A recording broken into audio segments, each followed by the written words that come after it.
क्या जी, आपका कार्यक्रम में स्वागत है। और मेरा सबसे पहला प्रश्न आपसे ये है कि वो क्या कारण रहा कि भाजपा इस बात का अनुमान लगाने में असफल रही कि चुनाव परिणामों के बाद या चुनावों के बाद इस तरह की कोई हिंसा हो सकेगी।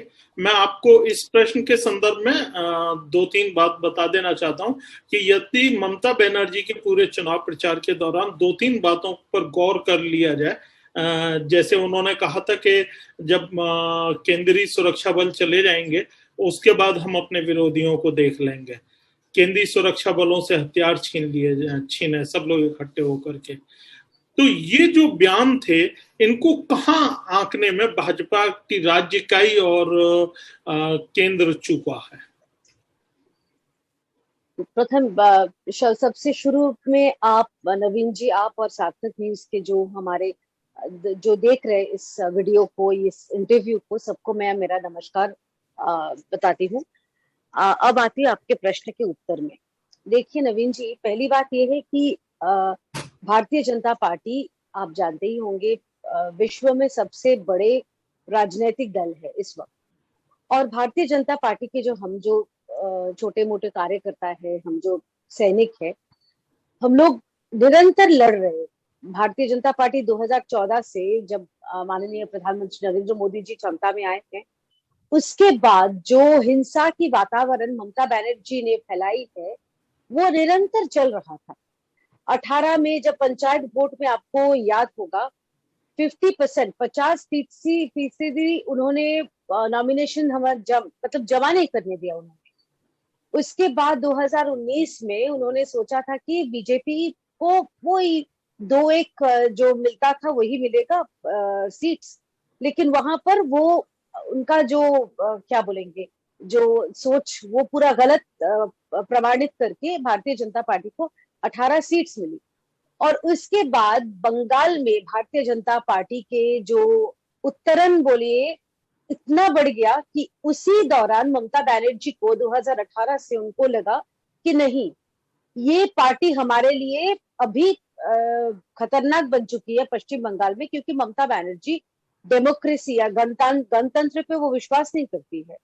वो अपना एजेंडा चला रही है। वो चाहती है वास्तविकता में कि जो यहाँ पर भारतीय जनता पार्टी या कोई भी दूसरा अपोजिशन के बारे में शायद मैं आपको बाद में बताऊंगी कि उनका क्या सेटिंग है ममता बनर्जी के साथ, लेकिन भारतीय जनता पार्टी को, हमारे पार्टी को बिल्कुल ममता बनर्जी, हमारे यहाँ गणतंत्र बोल के कुछ नहीं है, हमारे यहाँ मीडिया पे रोक है। भारतीय जनता पार्टी का कोई न्यूज अगर पॉजिटिव न्यूज दिखाता है तो हमने सुना है कि मीडिया तक को भी वो धमकी देती है, या उनके पार्टी के जो बड़े बड़े नेताएं हैं वो धमकी देते हैं कि ऐसा मत दिखाओ। तो 18 साल से आपको याद होगा, एक पुरुलिया में एक 18 साल का बच्चा त्रिलोचन महातो, उसको पेड़ से मार के पेड़ से टांग दिया गया था। उसके टी शर्ट के पीछे लिखा हुआ था कि तुम बीजेपी करते हो इसीलिए तुमको हम लोग ने मारा है। उसी के कुछ दिन बाद, लगभग 10-12 दिन बाद ही पुरुलिया में ही दुलाल कुमार नाम के हमारे एक सक्रिय कर्मी कार्यकर्ता को, उनको भी मार के टांग दिया गया था। तो ये जो सिलसिला 2021 के पहले तक करीब 150 से ज्यादा कार्यकर्ता पंचायत वोट से 18 से 21 में 3 साल में 150 कार्यकर्ता हमारी, उनकी मृत्यु हुई है। मृत्यु नहीं, उनको मार दिया गया। हमने सोचा था 21 में वोट, देखिए चुनाव ऐसा है कि हार जीत तो लगा ही रहता है, लेकिन इसका मतलब तो ये नहीं है कि हारने के बाद या आप जीतने के बाद जो पार्टी को जीत मिली है वो जीत की खुशी ऐसे मनाए कि लोगों के घर पे, जो उनके ऑपोजिशन है, उनके घर पे तोड़ फोड़, मार धार, मतलब इतना ज्यादा लेवल पे होगा, ये हमें सचमुच, मैं आपको बताना चाहती हूँ, मेरे व्यक्तिगत तौर से इतना अंदाजा नहीं था। वो हम लोग जानते हैं कि ममता बनर्जी के साथ हम लोग जो बंगाल में जो हम लोग झेल रहे हैं, यहाँ पर ना बोलने की हमें छूट है, ना कुछ हमारे कोई धरने देने की छूट है, हमारे यहाँ कोई छूट नहीं है, इतना हम लोग जान गए थे। जो आप बात कह रही हैं, क्योंकि अब पूरे इस घटना को हुए चुनाव परिणामों की घोषणा हो जाने के बाद 1 महीने से ज्यादा का समय हो गया है और अभी भी बराबर हिंसा, लूटपाट, हत्या, आगजनी, घरों जी पर कब्जा जी करना, इसकी जी खबरें मिल रही हैं।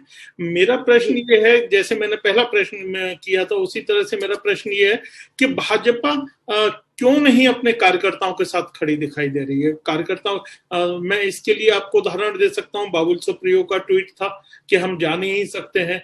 ये सब क्या चीजें हैं, क्यों नहीं खड़ी दिखाई दे रही? पहली बात यह है नवीन जी, ये आपका गलत फहमी मैं दूर कर देना चाहती हूँ, आपको और आपके जो सार्थक न्यूज के दर्शक हैं सभी का। भारतीय जनता पार्टी आप अपने कार्यकर्ता के साथ एकदम डट के खड़ी हुई है। ये मैं नहीं बोल रही हूँ कि मैं एक कार्यकर्ता खुद हूँ, मैं एक स्टेट के एक पदाधिकारी हूँ, इसलिए नहीं, इसलिए मैं बोल रही हूँ कि मैं भी एक पश्चिम बंगाल की एक पश्चिम बंगाल वासी हूँ।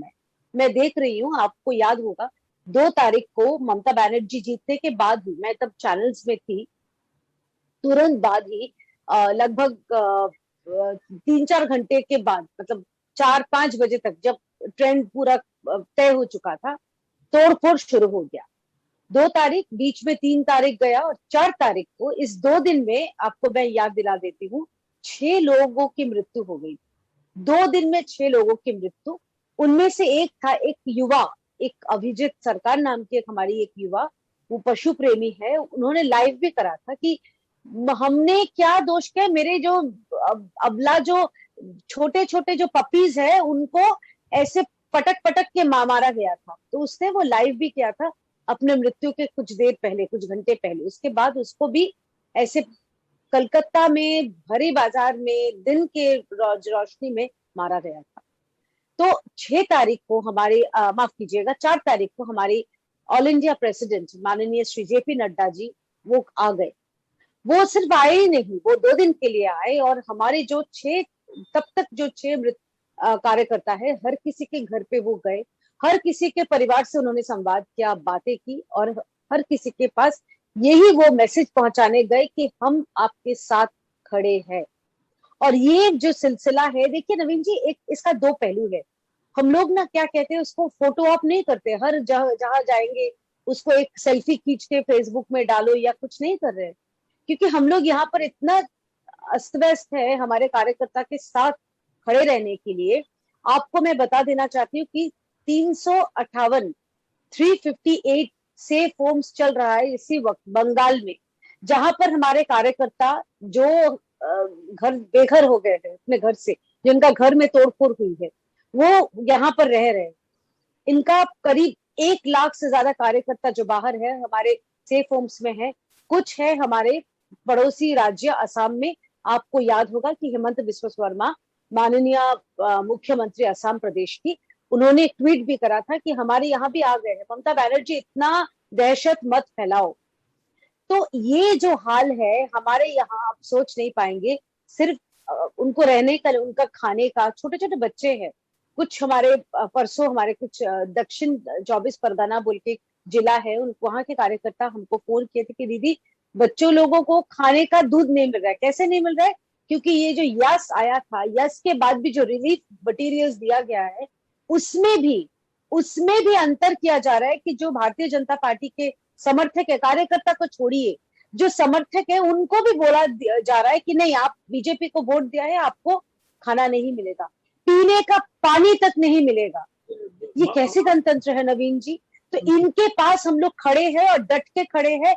और मैं आपको ये बात और एक बार साफ मैं कहना चाहती हूँ कि एक बहुत केयरफुली एक एजेंडा ये जो फैलाया जा रहा है अफवाह कि पार्टी खड़ी नहीं है, ये बिल्कुल गलत है। पार्टी एकदम डट के खड़ी है हमारे हर कार्यकर्ता के संग।